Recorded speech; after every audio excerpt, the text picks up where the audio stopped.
Okay. Good afternoon, everyone. Thank you for finding time to join us today on this webinar that we look to be interesting. It's one that is focused on transmission system planning, and we'll be hearing from our colleagues in Germany how it is done, and also we'll hear from our colleague in Belgium with the TSO earlier how they do this sort of things. Because we know that in recent times the need to increase renewable and also the need to integrate more and more renewable calls for continuous expansion of the transmission system network. So we would see how national laws and also the EU laws, how they interact in this sense. And also for a technical aspect, we would see how this planning is being done in Belgium. And we'll begin with the introduction of the groups that have made this webinar possible today. We have the CIGRE Belgium, NGN, the Next Generation Network, and also we have colleagues from Germany, also with the CIGRE NGN in Germany. So I would like for my colleague Oscar to give a presentation now about the CIGRE Belgium NGN. Oscar, you can take over. Okay, thank you, Emmanuel. So indeed, I will start with an introduction of CIGRE Belgium NGN. But first, I think it's appropriate to start with an introduction of CIGRE itself. So what is CIGRE? CIGRE is the International Council of Large Electric Systems. I will spare you the French expression, but it's an international organization based in Paris, and it's really a large global non-profit organization for sharing power system expertise. And this is why also we came up with the subject of today. The aim of CIGRE is really to get the power system expertise in the right place and to facilitate a very interesting exchange between power system professionals. Now, CIGRE is international, but it's based out of, made up of national committees. So there's also the CIGRE Belgium National Committee, of which the NGN, the Next Generation Network, which we are, is a part. So the Next Generation Networks are within the national committees groups of the members under 35, but there's also the technical committees. And CIGRE is made out of 16 study committees that conduct studies and work together to tackle different challenges in different domains, which they do in the working groups that then deliver the technical brochures, and those are published on eCIGRE. So CIGRE is made out of national committees, we have the study committees, and then this exchange is also occurring in conferences. The biggest one is the CIGRE Paris session every 2 years in Paris, but there's also regional ones, symposia, colloquia, and these are one or several study committees each time having a conference and exchanging work and views. So the study committees, there are 16 of them, and this is just to give you an idea of the scope of the work that CIGRE is involved in.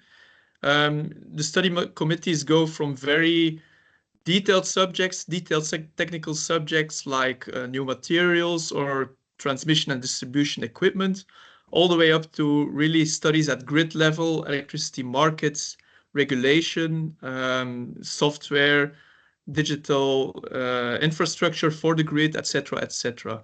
So the scope of work being conducted in the CIGRE study committees is really massive, and all aspects of the grid are kind of treated in one or several of the study committees. Now, what is the Next Generation Network? It's really the part of CIGRE of, let's say, younger professionals or people starting out in the sector. And in the power sector, or for the Next Generation Network, that means everybody under 35. So we have an NGN in Belgium, but there's also the German NGN with whom we organize the webinar today. And we are embedded within CIGRE, but also within the Belgian National Committee. And it's a very interesting way to get started in CIGRE and to really get to know the different phases of this organization. But what can CIGRE and the NGN mean for young professionals? Why do we exist in the first place? And I think today this answer really lies in the climate ambitions. We really are working in the power system during a historical time because, yeah, the power system is very large. It has long investment cycles. Every investment is quite capital intensive. It has complexity in so many levels. So this is really a massive challenge. And if you're under 35, if you can be a part of the NGN, that means that the power system must be climate neutral before we retire. And this is a big challenge, but it's also a huge opportunity because we can be the, let's say, generation of power system engineers that realizes this transformation, and we can work on the power system and make these things happen in our time in the industry. So this is really an exciting period to work in the power sector, and CIGRE can play a significant role in this transformation. And how can it do that? CIGRE is really, as I mentioned, an organization for sharing power system expertise. And as such, it really facilitates learning in the power sector. So if we do our work well within CIGRE and we succeed in having these very fruitful exchanges of knowledge and views, we can really accelerate the learning rate of the sector, and we can implement the changes faster and better. And I introduced the organization in the first slides. It's an organization with a lot of faces. There's the conferences, the study committees, the national committees. And so also there's quite a bit of complexity. The NGN can really help you to get involved in this organization. It's a perfect way to step into it. It's a perfect way to get to know people, to get acquainted with the study committees, and to get started. And apart from entering this network of professionals, there's two things that I think CIGRE really offers that's interesting for researchers, but also other professionals in the power sector. On the one hand, you access the expertise of many people that came before you through eCIGRE, the online library. But on the other hand, CIGRE allows you to get the expertise that you develop in your groups and in your companies to get to the right place. So it's the perfect channel for you to spread the knowledge that you find, and so to maximize the impact of that knowledge. And this, I think, is really the beauty and the power of CIGRE, that it can get the knowledge and the expertise in the right place. Then how is our NGN composed? For us, for the Belgian NGN, it's mostly made out of members from academia. And this is because the Belgian NGN was founded at KU Leuven, one of the Belgian universities. But throughout the years, we've also had more and more industry members joined. Now it's more balanced, but we're still a very small organization. We are continuously looking for new members, of course. This is a steering committee for this year, so I am the chairman. We have two event leads, Emmanuel, who you've already met, and Giacomo. And then there's also Philippe and Francesco, who respectively are vice chairman and treasurer. And why is CIGRE and the NGN interesting to join? As I mentioned, you have access to the massive online database of eCIGRE, which contains really a treasure of technical documents. And these really contain the expertise of very advanced power system professionals and through the years. So you see how challenges are tackled, how problems are addressed. And it's really a fantastic place to get information. But it also gives you access to the CIGRE conferences in an easier way, and it gets you into a network. And this is also a very valuable part of CIGRE. Then to give you an idea of our activities, we do webinars such as the one of today, but we also do technical visits. And this is a picture from the technical visit we did to the Hoboken shipyard, where the offshore substations are made from Equans. We also visited a grid battery system in Ruyen. So we have a lot of activities. And as you see, we also do a round of presentations connected to the technical visits. And this is really to get different viewpoints together on the subjects and to facilitate the exchange. So for us, the interesting part is really to get different opinions on people's work. And that's what makes it interesting. Then there's also the annual presentation competition with a very prestigious CIGRE NGN trophy that you can win. So we have really a variety of activities.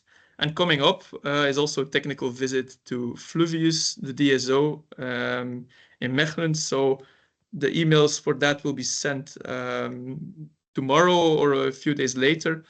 But this is to give you an idea of the kind of activities we do. So please join us. Please get involved with CIGRE Belgium NGN. We are on LinkedIn. We also have a website, and we are open to new members, to new exchanges. So please reach out. And with that, I finish my presentation, and I will hand over to my colleagues from CIGRE NGN Germany.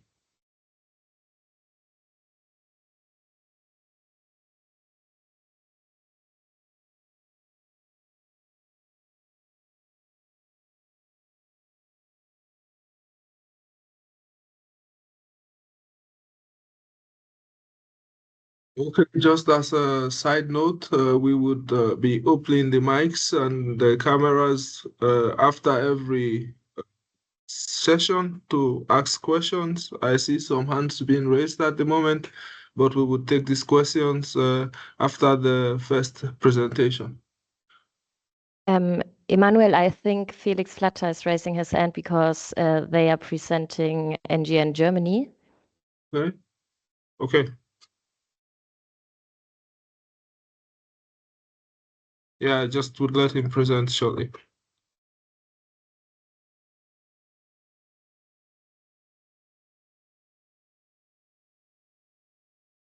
Okay, does it work? Yes. Yes, can you hear me? Yes, perfect. Perfect. I can't share yet, but you can hear me and you can see me. It's a good start.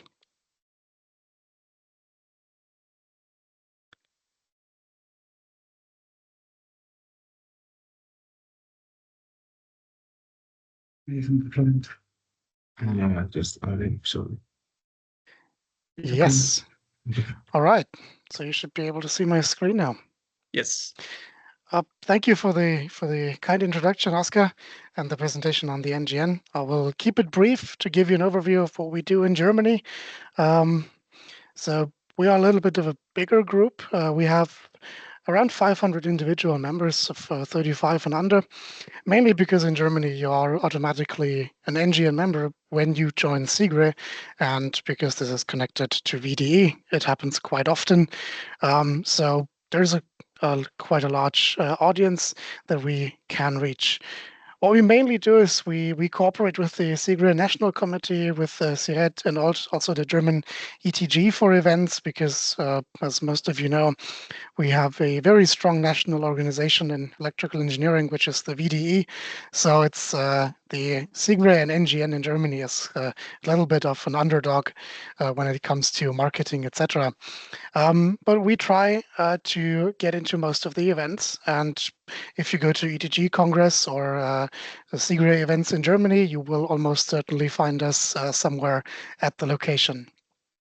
We also sponsor some paper and poster awards at different student conferences, so that you get some direct feedback and you see us at these events as well. 3 times a year, we try to do a social event and an excursion. So this year, for example, we joined the CIGRE Symposium in Bad Herrenberg in Germany and went to Aschaffenburg. We also went to Kaiserslautern to a very new and modern climate-neutral city quarter project, but also, for example, Transnet BW as a TSO here in Germany.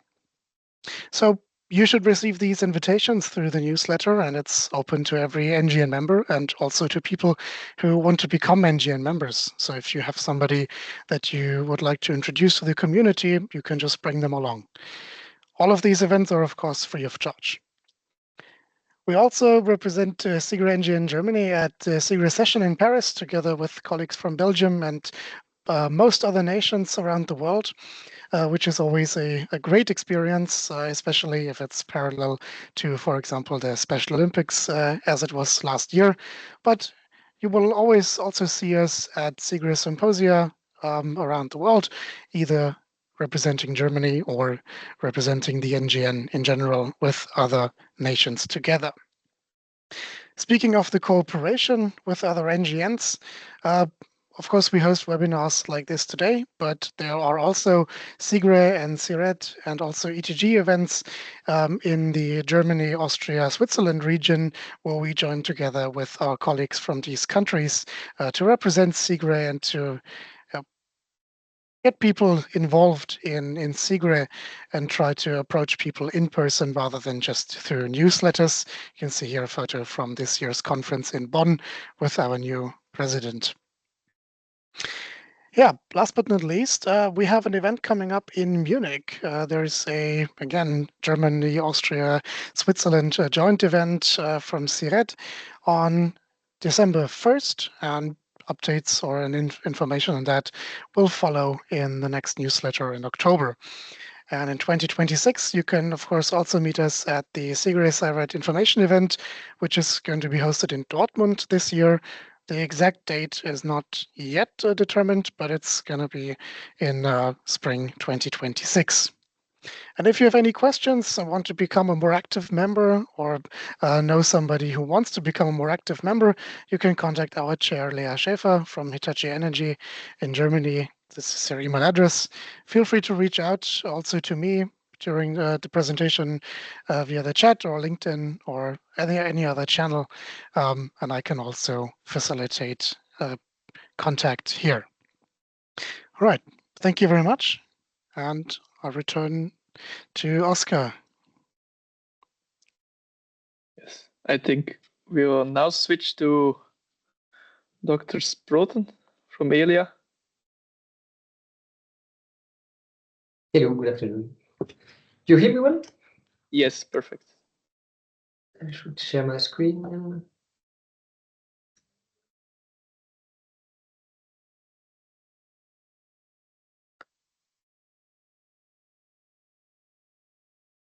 Okay, you see the screen now, I guess. Yes. Thank you very much for the invitation.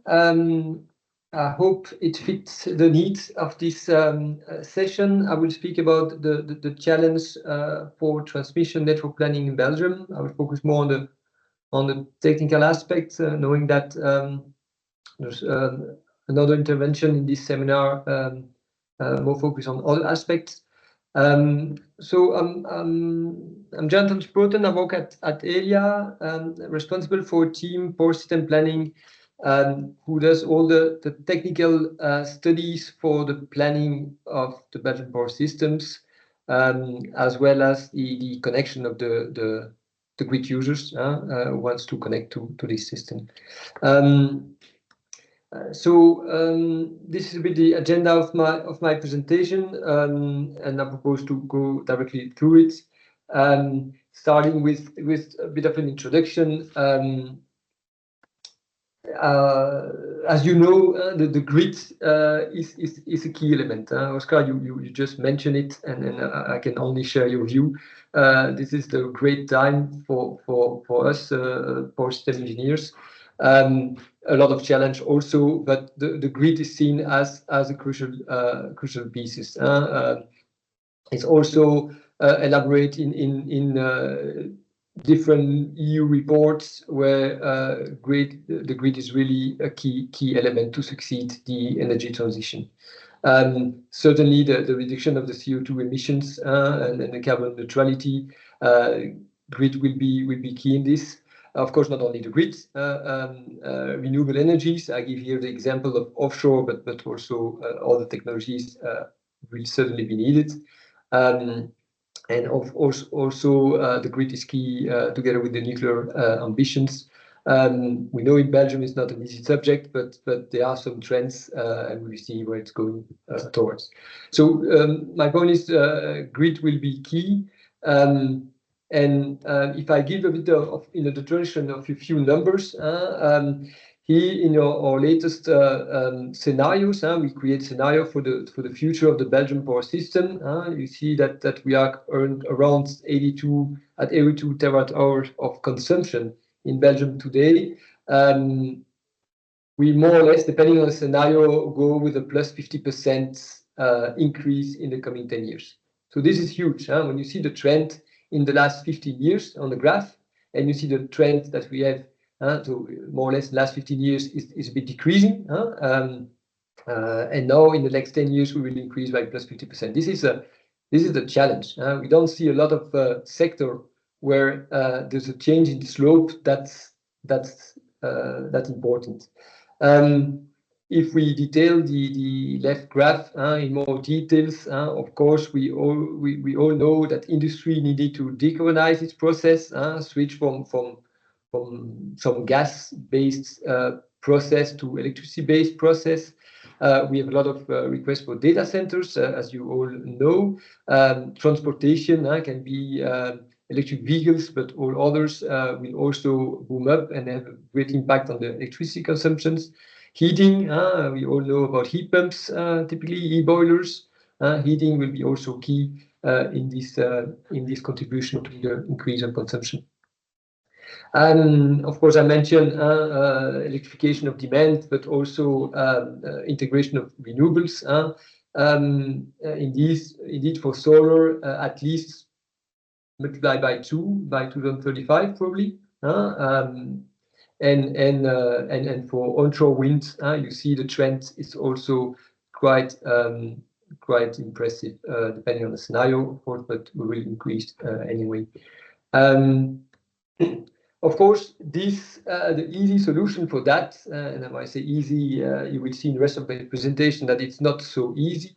But indeed, this evolution in consumption, solar, wind, and nuclear storage will need for more grid infrastructure. That's really clear. At Elia Transmission Belgium, the total amount of projects, capex based, that was mentioned by Oscar a few minutes ago. We will probably multiply it by 3 in the next compared to the last 5 years, for the next 5 years. So it's really an increase of the amount of project to be realized. And it's not only a peak during 5 years. We also see a trend in the same order for the period 2030-2034. So this is indeed the connection in Belgium of the offshore wind energy. That's a big important project there. Interconnection with neighboring countries in Europe. That's also very key for integration of renewables. And of course, all internal grid reinforcement that can be, let's say, on the 400 kV backbones, HTLS conductors, new corridors, but also, and very importantly, towards the demand or the dispersed generation, meaning more what we call a vertical reinforcement from 400 kV to the lower voltage levels, including towards the TSO voltage levels. So a lot of investment and really rapidly needed.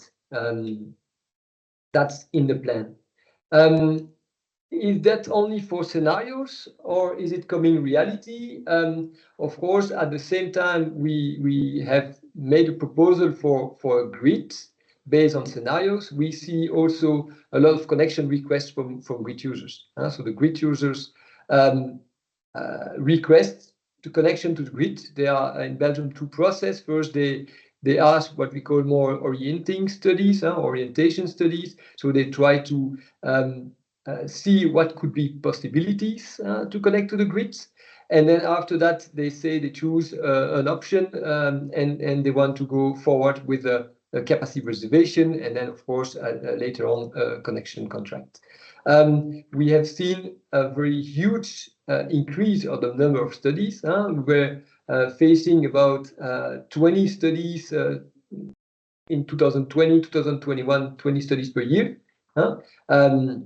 And now we are in a trend in the graph. It's still 110, but I can tell you already for 2025, it's much more than that. So a great increase of the number of requests for connection to the grid, to the transmission grids. Of course, a request means that for a power system engineer and on the grid side, What we need to do, we need to compare different solutions to connect the grid user. We know where it's physically located in the industry or the grid users, and then we have to find solution to connect him in the most cost-effective way, but also meeting all the quality criteria that are needed. And when I speak about criteria, of course, we have to solve all congestions, check that the short circuit power is in line with the material capabilities, or if we need to upgrade materials. We need to check also voltage and all aspects about dynamic stability. So all the aspects are needed on several solutions. So you see that the teams are facing a huge challenge, multiplied by so much the amount of requests, and in each request guarantee the same quality as the one we were doing, let's say, a few years ago, and even more, because the challenge, we go closer to the limit of the grid, so the challenge becomes even bigger. This is quite a great challenge for us. We really need to automatize more and more the analysis, the grid impact assessment, and still maintain the same quality or increase the quality of the deliverables we provide to the grid users. On the left side of my slides, I'm more focusing on big users connecting to the transmission systems. If we look on the right side of the graph, story is the same. Here we looked at the grid users connected to medium voltage. So I'm not speaking about the small distribution connected grid users on low voltage, really looking at medium voltage, and the one having a significant impact, of course, on the distribution system, but also an impact on the transmission system. And we see that such type of users, the number of requests were really limited per year. We say less than 100 per year, let's say about 10 years ago. And we for 2025, we are always already above 1,000 requests. For each of these studies, we have to do the same kind of analysis. See, it's not because it's a smaller customers, then the need of having a robust and cost-effective solution is less important. So a lot of connection requests and a lot of need to automatize, to make more screening and maintain the same quality of studies for the engineers. Of course, one of the approach we have proposed, and maybe you've seen that already in the press or on our website, we publish now a tool to guide grid users to the right locations. There's two benefits to that. The first benefit is that the grid user can win time. If he makes a request that is, let's say, realistic, he makes it at the right time, there's a bigger chance that the grid will already be prepared for him, that the connection, the total connection time will be smaller. So it's very interesting for the grid users to already see where are the trends, where are the possibilities to connect to the grid. And so we published a hosting capacity map. So it's a map that shows, let's say, where, based on current level of reservations, based on current level of grid development, and for the different years. You see here on the screen, I selected 2031, but you can change the year. You see that the grid evolving. It can tell you how much capacity can be provided at that moment on the grid, at which voltage level. And of course, if you are ready to be a bit flexible, and I will speak later on in my presentation about this flexibility, maybe even more capacity could be provided.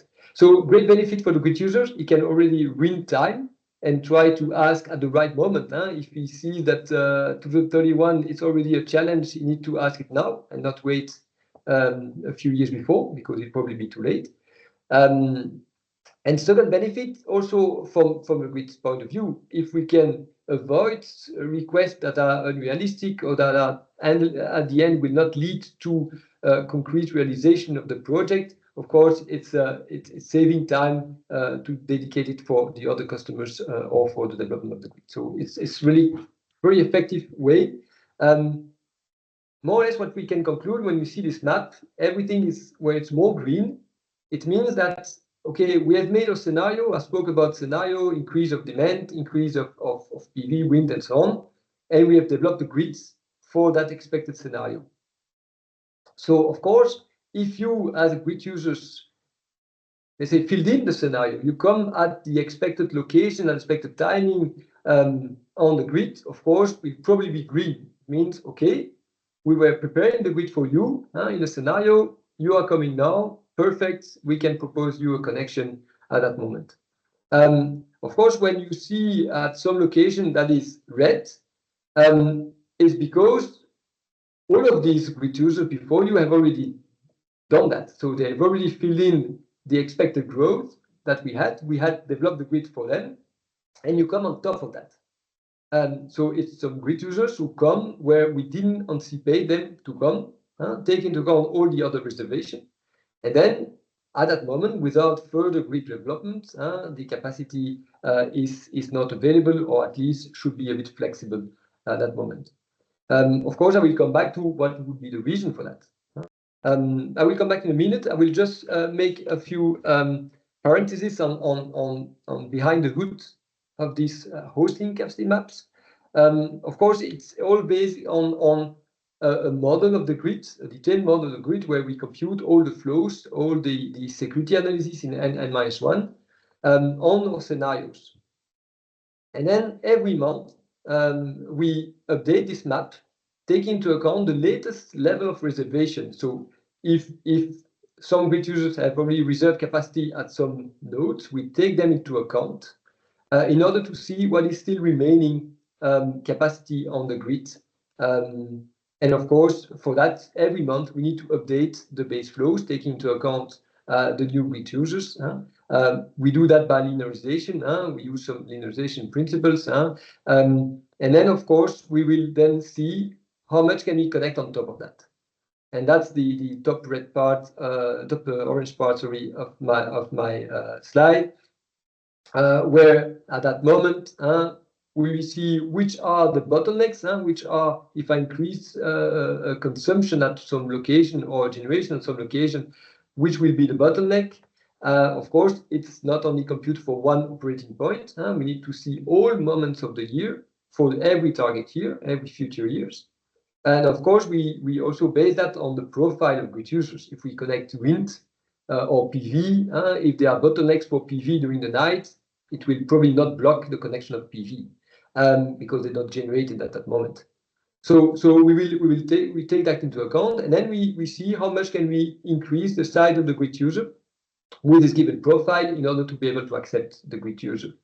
And then we go even further. We say, okay, and if the grid user accept to be, let's say, 5% of its annual energy flexible, how much can we connect of a grid user over that time? And that's an exercise we do every month for every location of the grid. Of course, there are mutual dependencies between the locations, and we take into account the latest level of reservation. So we believe it's a good product that we have provided to our customers. We see it helps having realistic demand. It doesn't reduce the number of demand because also some grid users see the need to anticipate the request for connection, and that's quite important. As I mentioned earlier, if there are more grid users requesting connection than what we have anticipated, it will probably not be possible on the grid because we have developed a grid for a given objective.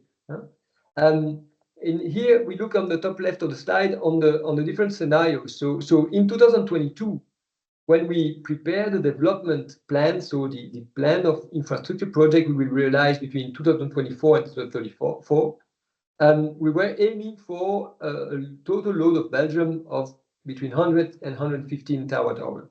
As I mentioned today, about 82 terawatt-hour. So when we see on the scenario 2023, we were more believing that the growth of Belgium were hitting more value of 126 terawatt-hour in 2034. If today we looked at all reservation we have received from grid users, so grid users will say, look, I want to connect my grid in a reserve capacity. If we sum up all that, we reach 144 terawatt-hour, meaning we have more reservation of connection projects of different types than we thought was going to meet the objective for the scenario. So we can have two conclusions on that. Either we made a wrong prognosis, or some capacity are reserved and will not be realized at the end. And this is an uncertainty that we need to deal with. A second aspect can be, and here we look at the slide, if you see at the data center population, for example, we were expecting 4.4 terawatt hour of data centers in Belgium, additional data center in Belgium by 2034 compared to what we have today, or what we had in 2023. And now, if we just count all reservation and contracts that we have for data centers, we go up to almost 13 terawatt hour. So we didn't see that coming, certainly. But it also means that these data centers, because we have a principle of first come, first served to the grid, of course, they have taken some capacity that we had initially foreseen for other grid users, maybe for industries. So it's okay, first come, first served, but it may not be okay for industries where we had developed grid for that. We have the same story for batteries. We had foreseen about 3 gigawatts of batteries growth by 2034. Now we are with all reservation and allocated capacity, we are more than 9 gigawatts of additional capacities of batteries. Of course, battery, they take capacity both for they need to charge, so they are in a bit of competition with the industry, but also need to inject. They could be in competition with renewable energies, for example. So how to deal with this? How to deal with this first come, first served principle? First, we have developed a grid based on scenarios that were consulted and with the goal to reach some objective. As I mentioned, decarbonization of industry, net zero, more renewable energies. So there was some objectives. So we developed a grid saying with this, you will be able to reach that. And then we see that other grid users from other categories are using this grid, which is okay. But at some moment, should we keep with this principle of first come, first served? Should we not, let's say, have some categories of grid users in which first come, first served principle could apply? So these are a lot of thinking where we believe we should have a lot of discussion. Otherwise, we come to what you see in the newspaper extract that I mentioned, that some industry or some homes in some countries could see some congestions linked to the fact that either the grid is not ready or the grid capacity was used for something else. That's one very important aspect. We believe it should evolve. And we are doing a lot of work together with the grid users in Belgium in this direction. Also changing the connection methodologies and the connection studies. The second aspect, of course, we need to be sure that when a grid user reserves its capacity, it's because he plans to do something with it. He really wants to realize the project. Because if he reserves capacity, and at the end does not do anything with it, he's actually blocking another grid user who has a real project. We cannot take the risk that, okay, we give twice the same capacity to a grid user. So we have to be very sure that there are some incentive in order to be sure that the unused capacity are released as soon as possible. So these are some challenges that we have. At the end, it comes up with a challenge that, okay, we need to develop a grid, but for how much capacity, where, to which location, and at which space. So if I very simply look at PV, I was mentioning more than twice the number of PV. Good. I can tell you very easily where are located existing PV. It's very easy, we know. But where will be located a new PV? Are we aiming PV more rooftop? Are we aiming at, let's say, PV farms? Are we looking at PV offshore? Also plants who have a part of the PV offshore, and which profile and so on. So this is a really challenge, and in the grid we really need to develop methodologies to to distribute not only the macro values but also locally where they will be realized, because we need to anticipate the grid development. I gave the example of PV, but we can have exactly the same discussion about the demand.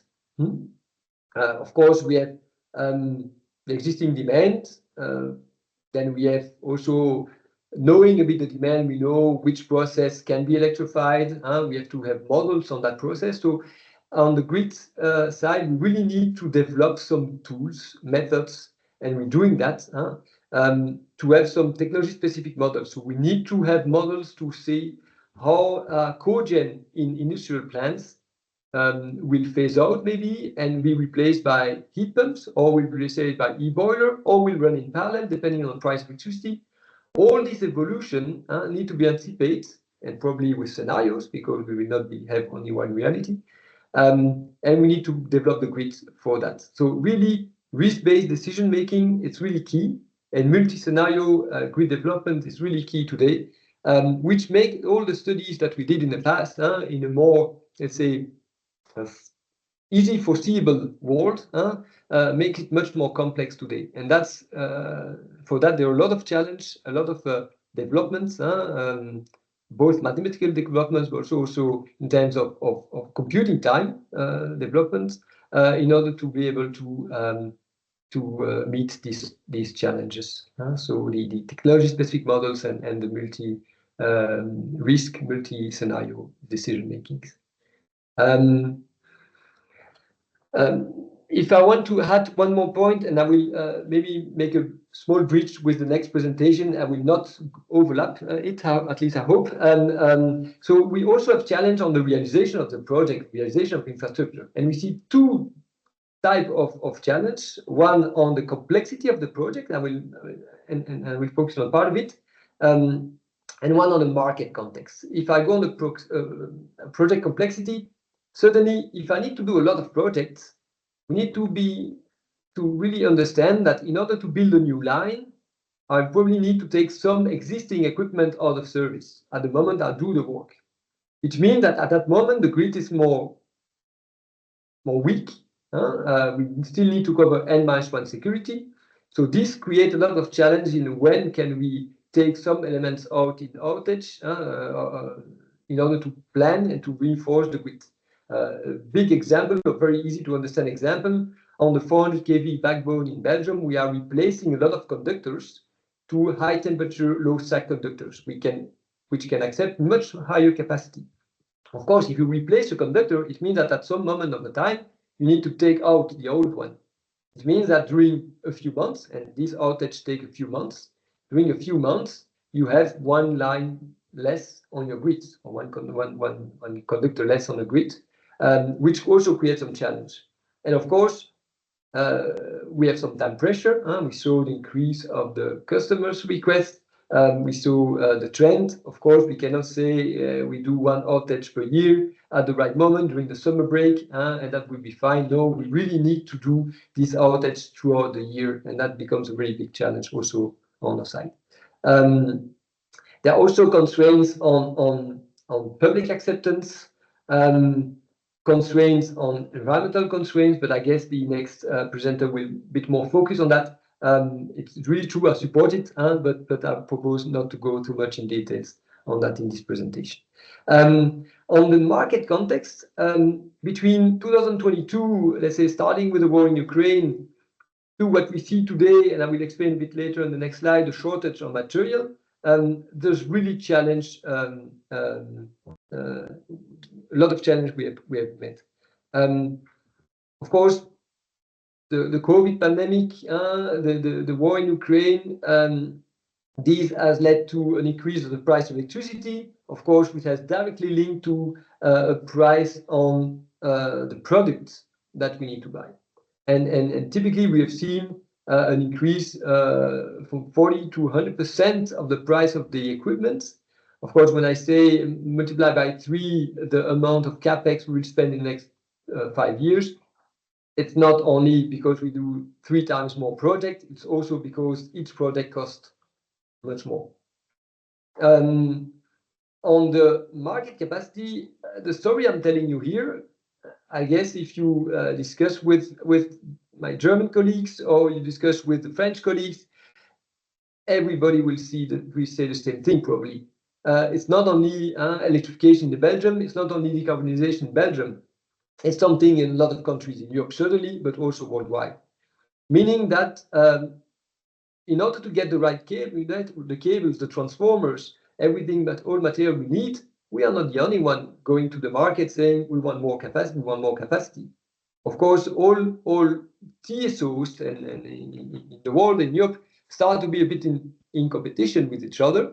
And of course, these increase, let's say, and it's a good competition, but it increased the delivery times of the project. So a project to get the material has really been seen. We see an increase of that in the last years, and that, of course, it's not good news when we need to speed up the transition.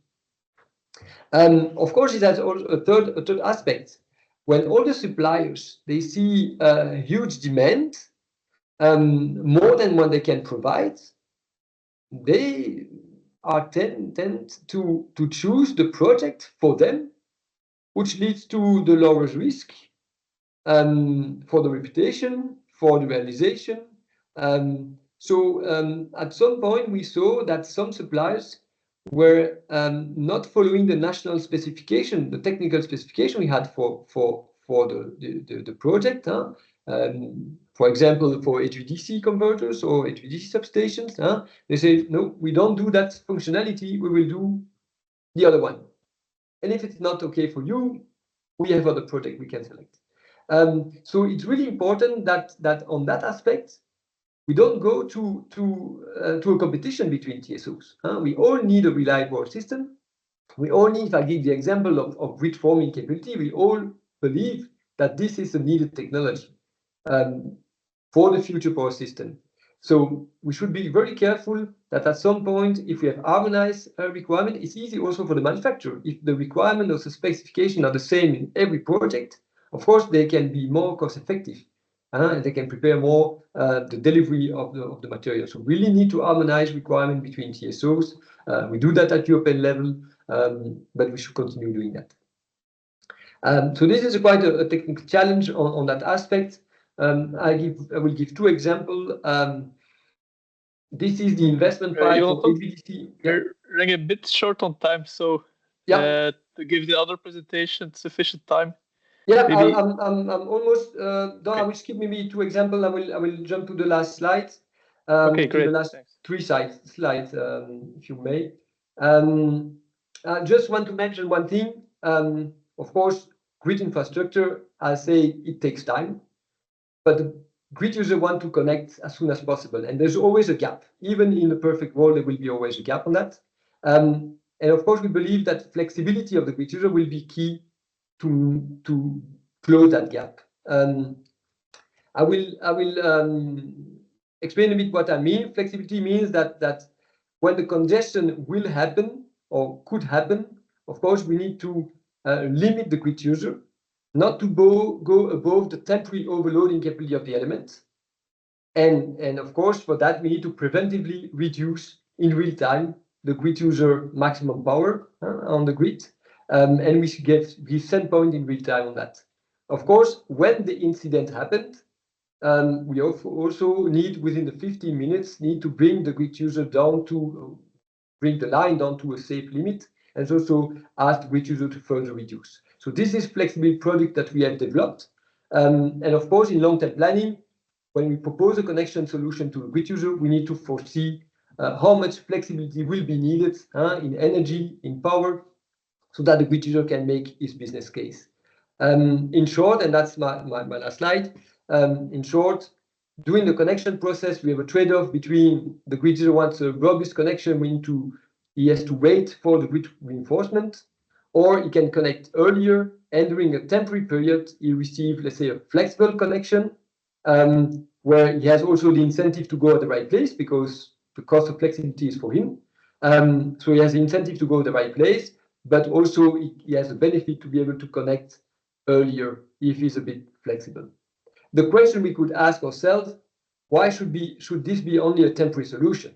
Of course, we have to remunerate greater flexibility, but should we not, in the future, as a more open mind and not saying TSO are CapEx-based company, they only develop infrastructure, why shouldn't TSO also propose remunerated flexibility if it's really cost effective, if at the end it costs much less for society to be a bit flexible? I'm not saying 100% flexible or 50% flexible, but let's say in some rare case or rare situation, accept some flexibility to avoid investment, very cost-intensive investment on the grid.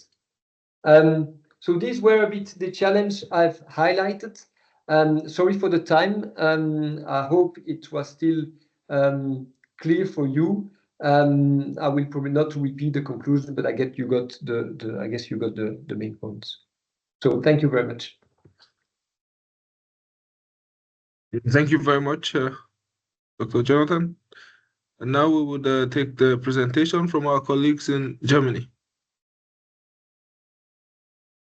Hello, I'm Yep.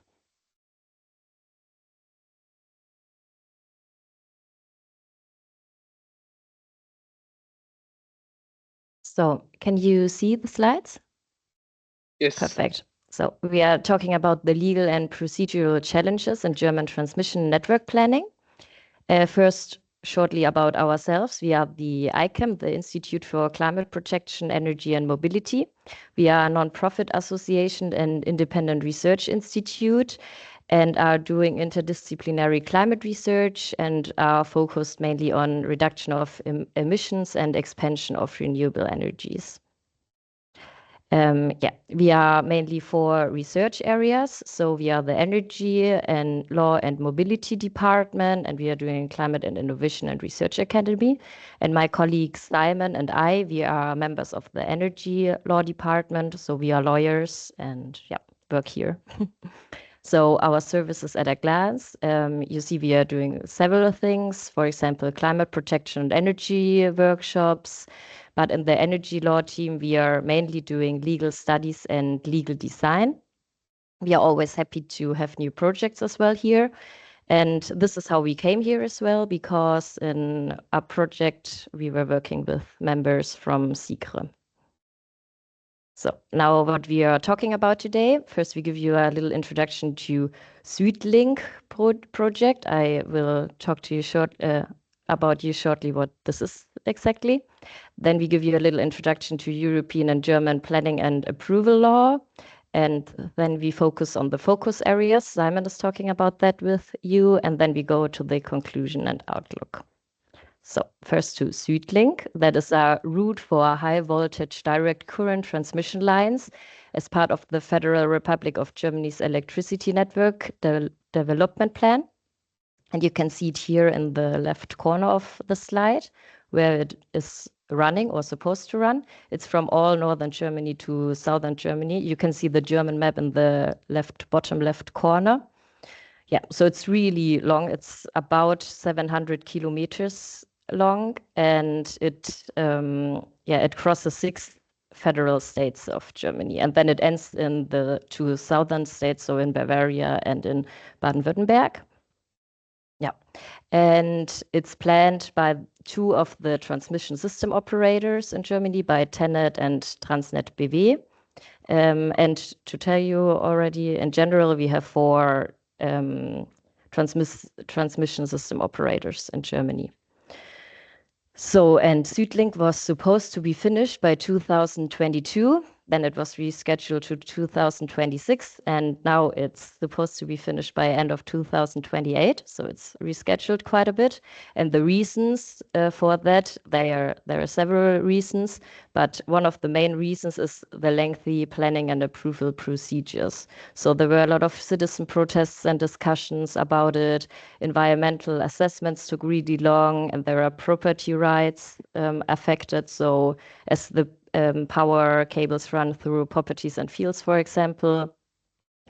And so because this was one of the main reasons why SuedLink is rescheduled for quite a bit, we thought that the planning and approval procedures is a good way to show the bottlenecks for transmission network planning in Germany.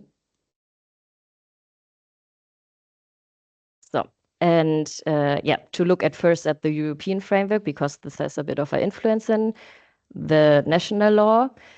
There are several acts on European level. So there's the primary legislative acts, the environmental law requirements from European law, and the acceleration mechanisms.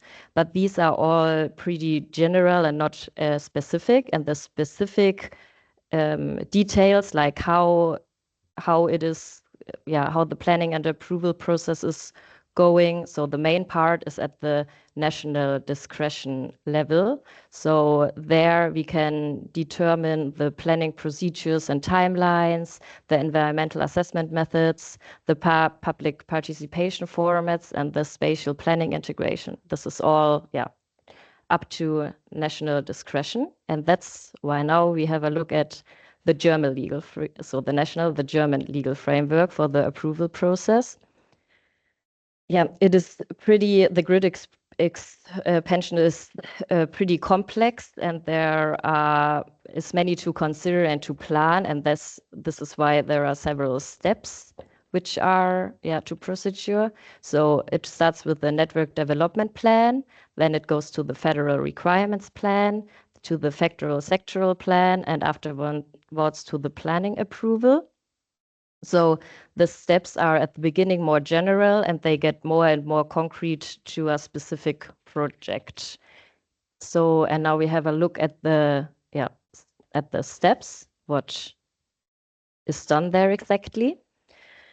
So it starts with the network development plan, and there the transmission system operators determine the requirements for the conversion and expansion of their networks. So they have a look what will Germany's extra high voltage grid will look like in the future, and how does it need to be upgraded. And then they develop the network development plan, and this contains all effective measures expanding the network in line with the demand. And this is developed and designed by the 4 German transmission system operators, and then will be approved by the Federal Network Agency after a public consultation. So, and then we already come to the next part, to the Federal Requirements Plan. And this transforms the network development plan, so the step before, into binding law. And it isn't binding law because the federal government considers certain infrastructure projects to be so important that they are incorporated into the legal system. And this is happening through this Federal Requirements Plan Act. In German, it's the Bundesbedarfsplangesetz. And the law established the energy economic necessity and urgent need for the project listed in the Federal Requirements Plan. So it's put on a legal basis, and it's regularly amended when further plans are implemented as well, or existing plans are supplemented. So it can change.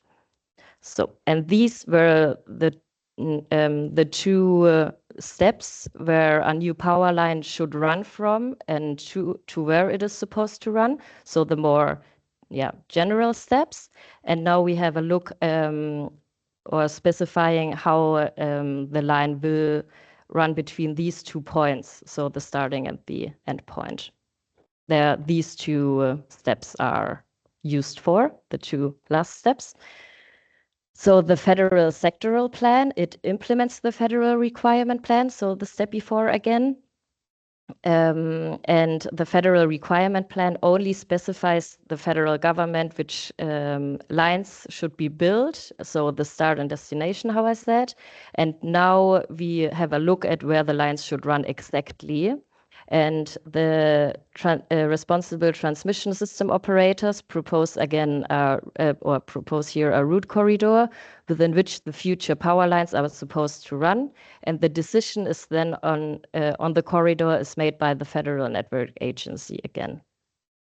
And this step is always, so what I'm talking about is if the planned pipeline does cross a state or national border. If it does not cross any of these borders, it's a bit different, but we are now talking about the case it is crossing a state or national border. Okay, so there are many sides to be looked at. So there are the objectives of regional planning, the technical and economic aspects, the interest of residents, nature, conversations.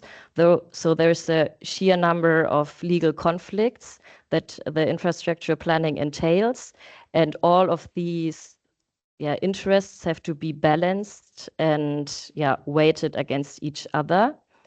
It includes, for example, as well the authorities whose jurisdiction is affected by the sectoral planning, for example, the environmental authorities.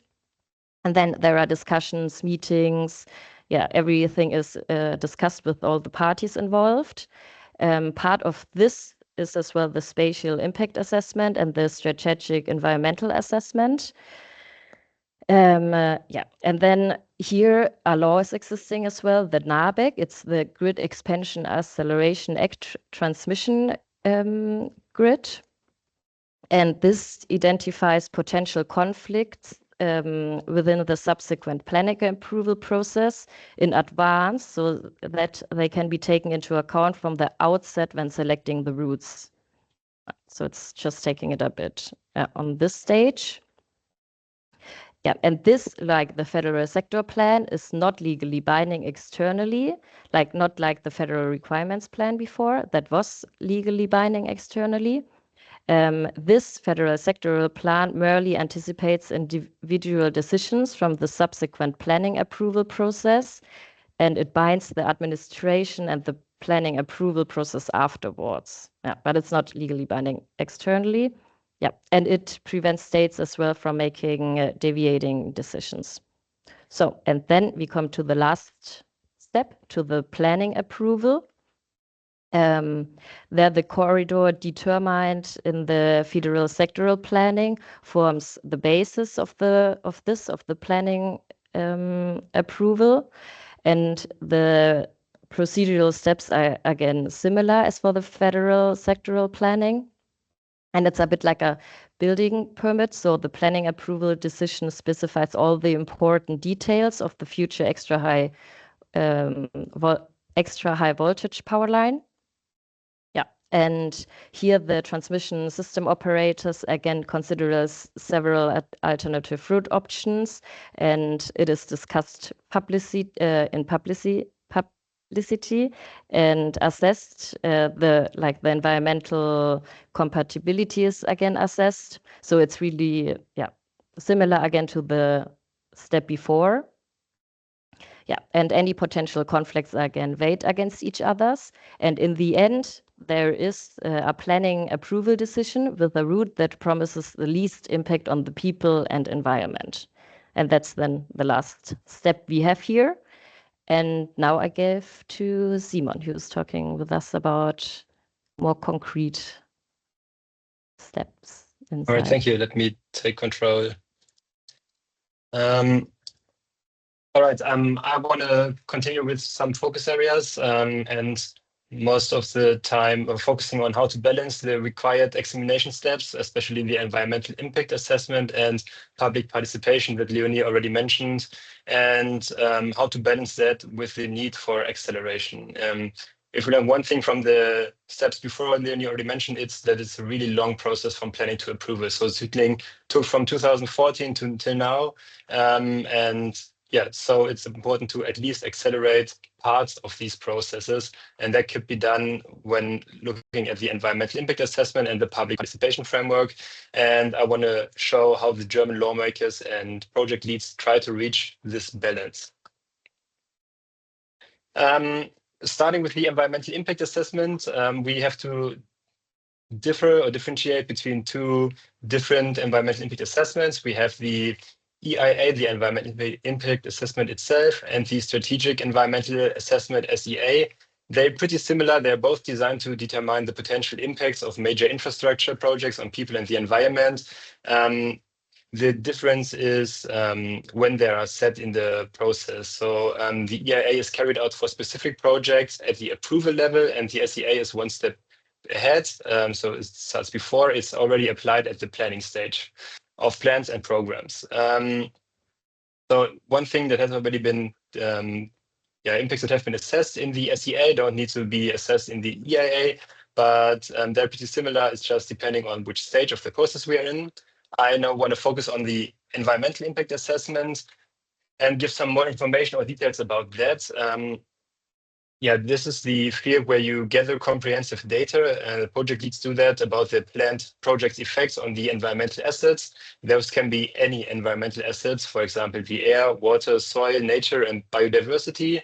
And then we get a bunch of coordinated expert analysis before the approval.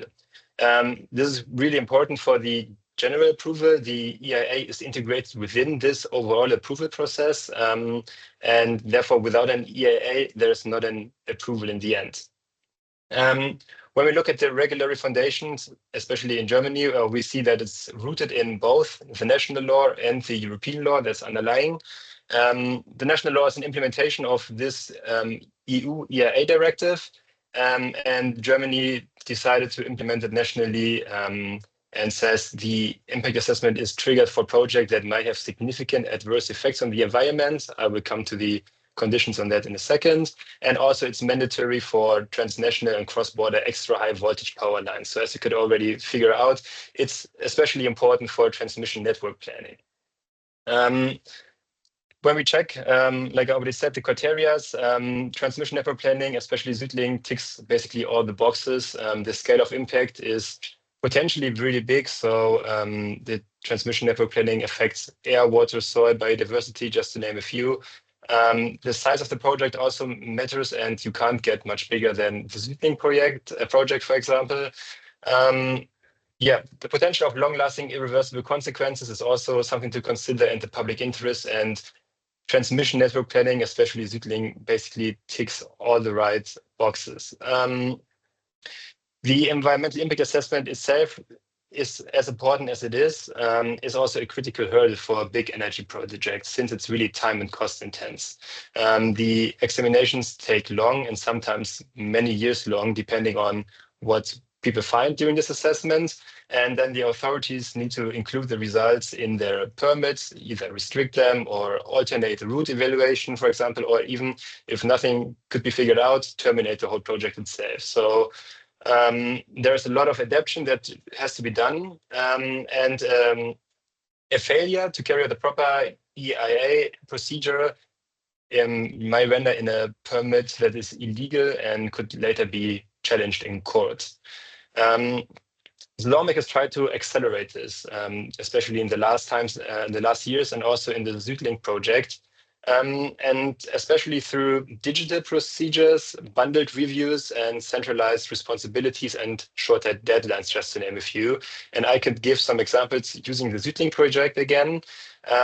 There, most of the sectional planning approvals were already undertaken. So there's been an assessment of species, habitats, and soil, just to name a few. And I read that more than 1,000 soil samples have been analyzed. So I think it is 1,150 soil samples that have been analyzed up to today, which shows how time and cost intense this whole project could be, or this whole assessment. And SuedLink tries to change that a bit, like I already said, by doing this innovative underground HVDC. I think I saw something about that on Jonathan's slide as well. So you have less visual habitat and EMF impact.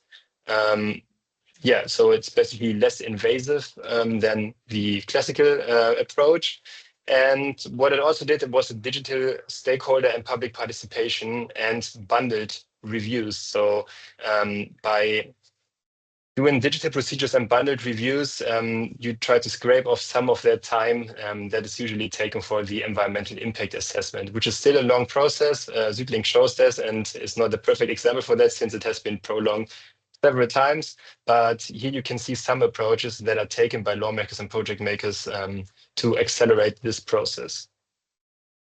Another factor that's really time costly is the public participation. However, it's also really important. I want to start talking about that, or emphasize that the construction permit, on the one hand, also always restricts the right of third parties. So once something is going to be built or is built, there are always neighbors or people that have their properties in the close pretty close to there, and then it could be at least restrict the rights of these third parties. And it's important that the state, like once the permission enters into force, isn't generally bound by the permission and can't be tackled anymore in court. So the third parties need the option of opposing approvals for energy plans and needs a possibility to have their voice heard. So we have this same dichotomy kind of here with the democratic participation, the need for the one hand, and the infrastructure urgency on the other hand. The lawmakers try to tackle that in an interesting way. And most of the time, it's the lawsuits against the construction projects that are the most delaying obstacles, since they have a suspensive effect. That means that once it is tackled in court or part of a legal claim, the project itself usually can't continue anymore and has to stop. So therefore, you try to integrate the affected parties already earlier in the approval process to kind of sort out the problems there, to make different plans, and to avoid bigger lawsuits that are really cost and time intense again. SuedLink itself also did some innovative public participation. They did a pre-formal consultation, so earlier than even legally necessary. They did 22 dialogue events held before official planning procedure. There were around 300 visitors per event, and they also did an innovative online participation. So they had this project platform, and you could see the progress of the whole project and could give your opinion on that and give feedback. And more than 3,000 written feedback forms were given, most of them with the online participation tool. As Leonie already said, public participation is kind of important and also legally binding, and also found in our legal foundation. And I want to highlight the NABEC, which says that public participation is basically necessary throughout the whole sectoral planning procedure. And I want to go quickly into that. Here you might recognize again the 4 steps of the approval process, or at least 3 of them. And in those 4 processes of the approval process, public participation is, at least there's a possibility to public participation by law.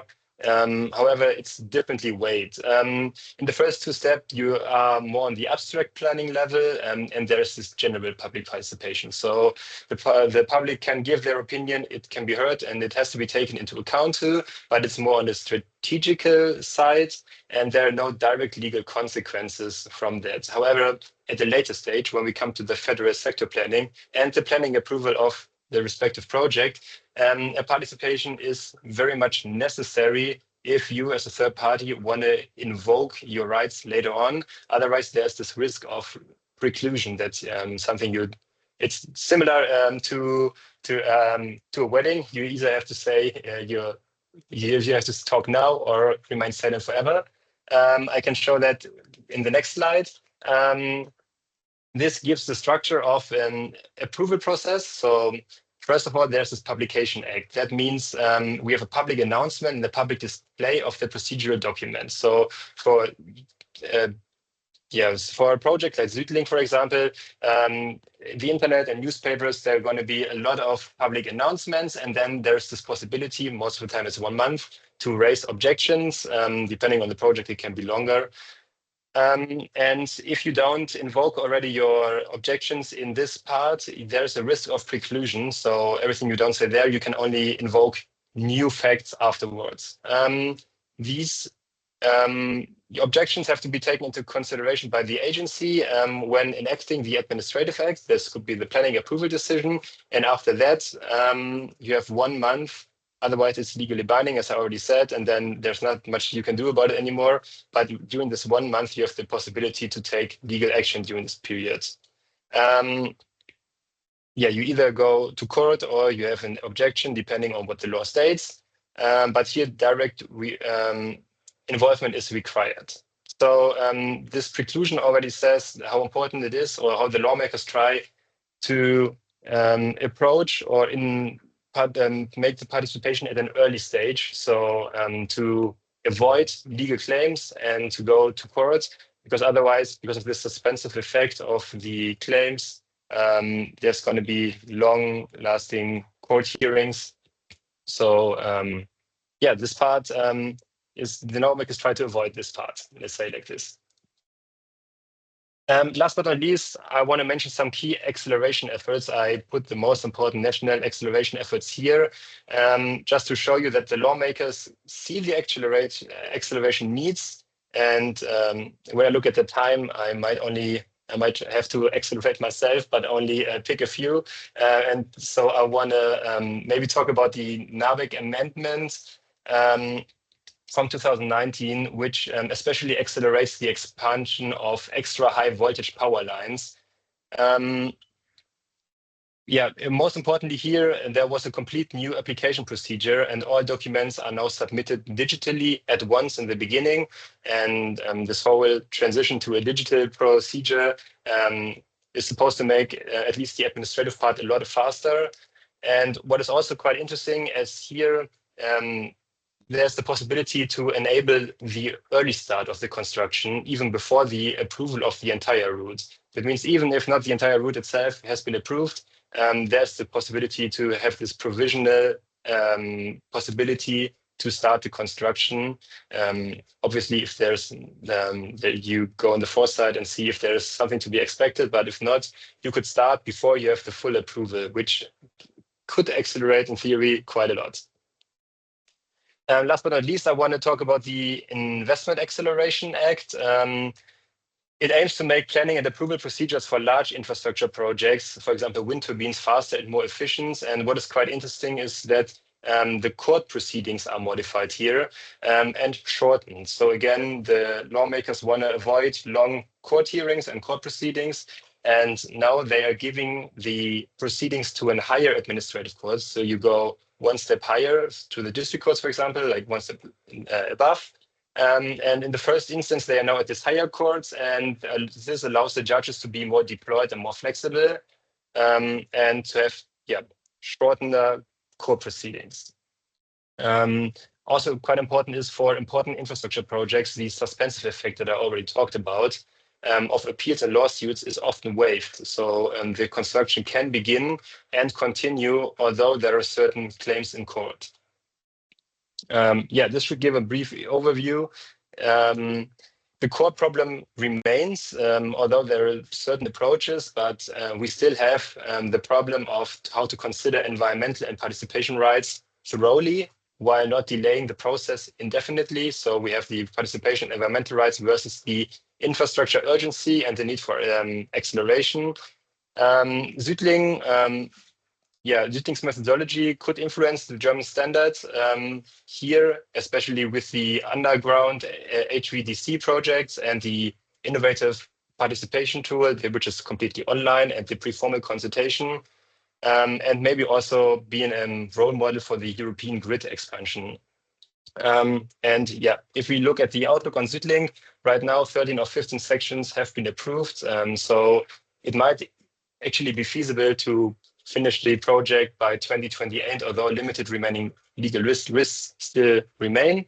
But since only 2 more sections that have to be approved by the end of the year, it might actually be feasible to finish the project by 2028. Yeah, and with this outlook on SuedLink, I'm finishing our project, and yeah, thank you guys for having us.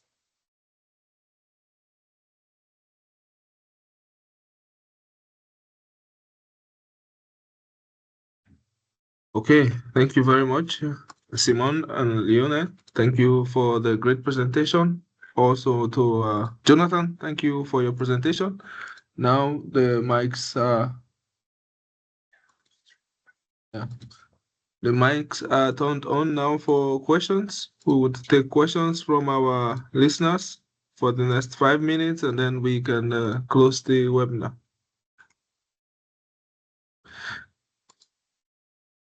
Yeah, just a quick question, Jonathan, not Jonathan, Simon. Just a quick question regarding the SuedLink, right? Have we had projects in the past in Germany or in the EU where even after projects have started, law cases cause this kind of projects to be totally shut down? I think this is not usually the case, since the project, like once they started, this provisional measures that you could start before you have the actual allowness by the law are quite new. So once you have the approval, you can build it. I mean, there are already new facts that could come in later that derive it, but yeah, I think that now this is like, it has to be seen how the how this develops with this provisional starting possibility. Thank you. There was a question on the chat, and I see you already answered, Dr. Jonathan. Maybe for the benefit of those who didn't see the chat, I could read out the question and you could just go over it again if it's fine. Okay, it says, thank you for the presentation, Jonathan. From your experience, what share of projects with reserve capacity actually gets implemented? Are there any incentive for users with reserved capacity to not waste their reservations? Yes, thank you. I'll submit in the chat. I can summarize it shortly. Not all projects that reserve capacity get realized. It's difficult to give an exact numbers. Of course, depend on the stage of the project. They first reserve, and then after that they go to a signed contract. Of course, if they go to the step of signing a contract, the realization rates start to increase. It also depends on technology. If you have an existing grid users in an industrial site, expanding its infrastructure, it's maybe easier than wind projects in the countryside, where they also have the permitting issues as we do. So the ratio can vary between, let's say, 30% change to be realized to 70% change to be realized in average, and that's typically what we see.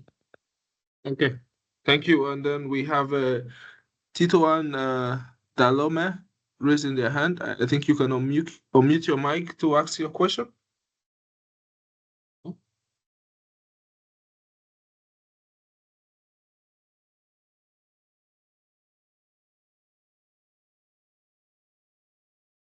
We cannot hear you, but your mic is unmuted. We cannot hear you.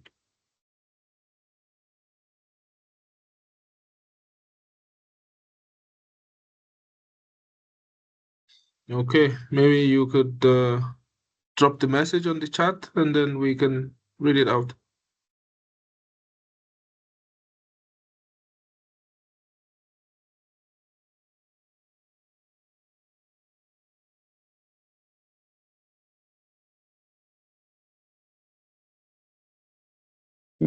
In the meantime, I also have another question for Jonathan. You mentioned batteries as one of the technologies that is growing unexpectedly fast, but in some cases, do they help to also alleviate stress on the grid, or do they mostly worsen the problems? It's a good question. It's one of the big issue we have, how we profile batteries. So today, batteries work on different business model. They work on the balancing market, and that's mainly how they make money today. So they look at the deviations. It's really difficult to estimate when will the system not be balanced, because every producer has to make forecasts to be balanced. So when do we expect, and it's not clear to say in the load center that the deviation and the battery will more inject at the time load is high. It's just when there's imbalance. Imbalance can be n-1 in the system, can be wind forecast errors or PV forecast errors. It could happen at any time. So today, it's very difficult in the connection contracts to say the battery will help or will make it worse. Of course, there is another business model of the batteries, where the battery is more playing on the price of electricity, or on the scarcity moment of electricity generation. Of course, there, most likely they will help. When the price of electricity is really high, we can expect the load is high, and if the battery is located where there's a lot of consumption, it will help. But the same battery at the same moment, if the battery is located offshore, of course, if the battery try to inject at some other moment when the load is high, maybe it will not certainly help. But all that is based on expectations, because today we have very little project realized. So as I say, in the books, we have a lot of batteries, But in reality, we still have very little. So we still need to see. Interesting. Thank you. Thank you. We have the chat from Tutan. It's directed to Jonathan, and he says the first is related to weighing CapEx for these projects to the grid improvements. Is that something that commercial software covers completely? Is that something commercial software covers completely, or do you have some internal intuitiveness to automate this? Is visualization of these results for regulators also a key priority? So thank you very much for the question. So indeed, every project that we submit, we need to prove externally, so also towards regulators and also every stakeholder, we have to prove the benefits of the project. And for that, we do what we call a cost-benefit analysis. So we compare the cost of the project on one side, and we also show the benefits of the project on the other side. And the benefits are not only, let's say, in costs, there can be of many nature. Hosting renewables can be a benefit by itself. So CO2 reduction and so on. So the benefits can be of multiple aspects. So we have methodologies that has been defined at European level between TSO and European Commission at the moment, and regulators at the European level in order to guide us how to do this cost-benefit analysis. And of course, at national level, we implement this approach for every project. In terms of softwares, of course, one aspect of the cost versus benefit is the redispatching cost that you can avoid. So the basic thing can be, if you only looked at infrastructure costs, let's say CapEx, versus if you have congestion, you have to ask one grid user to increase its production and the other one to decrease, so you do redispatching. Of course, this has a cost, and for that we have a lot of softwares tools, OPF tools, for example, that we can use in order to compute what is the expected cost that we can avoid by the investment. But I want to insist, it's not only, let's say, the redispatching cost. There's a lot of other benefits for society on the project that we have to compare also and weight in the balance.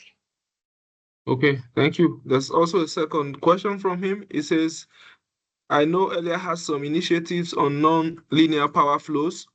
Do you expect to implement the non-linear N and N-1 analysis to be implemented for planning at any point? Actually, I'm a bit surprised with the questions. Yes, we looked at AC power flows already since many years in Elia. AC power flows is a non-linear tool to model both the effect of active and reactive power. And of course, we take that into account in the grid. I explained maybe in the example that we linearize the problem around the operating point for the hosting gas map, but that's just an estimation on if we need to publish something on the website about how much capacity can we accept, we indeed linearize it. But for all other studies, we take into account the non-linear effects of the grids. We take into account AC and active and reactive power. We also look at stability. So yes, this is it's not only initiative, but it's something we do since many years, and it's important. And more we go to the limit of the system, so it's very important. Okay, thank you. I think if there's no other questions coming in, we are just right on time. Thank you to our presenters, to Jonathan Sprotin, and also to Simon and Lionel from Germany. Thank you for the great presentations. We also will be posting this webinar on our CIGRE YouTube page for those who did not join in the beginning to follow up with everything that has been discussed here. And then if there are questions coming up, we can always reach out to our presenters, and I trust they would do well to respond accordingly. Thank you very much, everyone, for joining, and have a great afternoon. Thank you. Thank you. Ciao. Thank you for having us. Yeah. Bye-bye.